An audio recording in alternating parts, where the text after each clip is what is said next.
ఇప్పుడు మాధవీలత బీజేపీ అభ్యర్థిగా హైదరాబాద్ దిగుతున్నారు. నేను ఓవైసీ కంచు కోటని బద్దలు కొడతాను, అదొక మట్టి గోడ అంటుంది. ఆ ఛాన్సెస్ ఉన్నాయా? ఆవిడ గెలిచే అవకాశాలు ఉన్నాయంటారా? మాధవీలత 6,64,000 బోగస్ ఓట్లు తీస్తే మాధవీలత మాట్లాడితే అర్థం.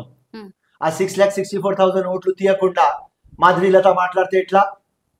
అసదుద్దీనే గెలుస్తాడు. ఆ చిత్తశుద్ధి మాధవీలతకి ఉండాలి. ఆ 6,64,000 ఓట్లు ఢిల్లీలో కూర్చొని అమిత్ షాకి పట్టుకొని, నడ్డాకి పట్టుకొని, ఎవరయ్యాకి పట్టుకొని, అమ్మకు పట్టుకొని తీయాలి. అది తీయకుండా ఇక్కడ తిరిగితే ఏమమ్మా? Over story, impossible, she will not win.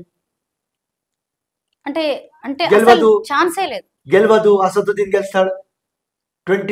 21 lakh voters లో 6,64,000 బోకస్ ఓట్లు ఉన్న తర్వాత, వాళ్ళు బోకస్ ఓట్లో మాస్టర్లు ఉన్న తర్వాత, బోకస్ ఓట్లో పిహెచ్డి చేసుకున్న తర్వాత ఎట్లా ఓడగొడతారు?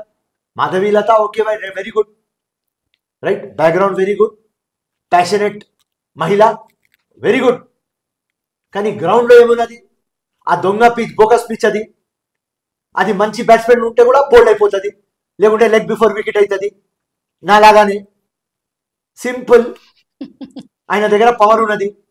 మాధవీలత ఇంత వాళ్ళ పక్క ఉన్న వాళ్ళు చెప్పలేదు, ఇంత మేధావులు ఉన్నారు పక్కనే. లక్ష్మణ్ గారు ఉన్నారు, కిషన్ రెడ్డి ఉన్నారు, ఇంత పెద్ద పెద్ద వాళ్ళు ఉన్నారు. మాధవీలతకి చెప్పలేదు, లేకుంటే ఎందుకు వాళ్ళు తీస్తలేరు? ఎందుకంటే బీజేపీ టీం కదా అసదుద్దీన్. దానికోసం మాధవీలతకి పాపం, దానికోసం మాధవీలతకి పేరు ఇచ్చిన తోతపరి అని. తోతపరి అంటే తెలుసు, తోతపరి అని పేరు ఇచ్చిన. కైండ్ ఆఫ్ మ్యాంగో తోతపరి అంతే. ఎందుకంటే నువ్వు బోగస్ ఓట్లు తీయకుండా అసదుద్దీన్ మీద ఫైట్ చేస్తే ఏదైనా లాభం రామ్మా? ఎందుకు మ్యాంగోతో ఆవిడ్ని కంపేర్ చేశారు మీరు, తోతాపురి మ్యాంగోతో? ఎందుకంటే సీజన్, ఇప్పుడు సమ్మర్ కదా, ఆవిడ సీజనల్ పొలిటీషియన్ అంటున్నారు. సమ్మర్ కదా, సమ్మర్ లో కింగ్ ఆఫ్ ఫ్రూట్స్ ఏది? Okay, mango.